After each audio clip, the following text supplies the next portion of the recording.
Positive psychology is the scientific study of what makes life most worth living. Positive psychology focuses on both individual and societal well being.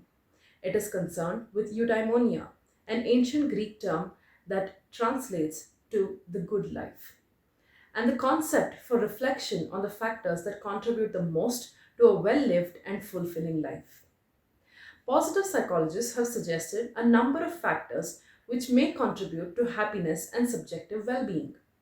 Those suggested ways include social ties with spouse, family, friends, colleagues, and wider networks.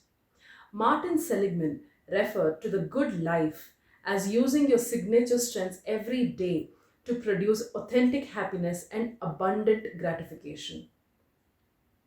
The basic premises of positive psychology is that human beings are often drawn by the future more than they are drawn by their past.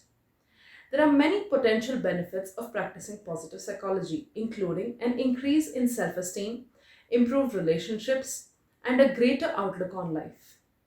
Research in the realm of positive psychology has found that gratitude, social connection, and kindness are all important to living our best lives.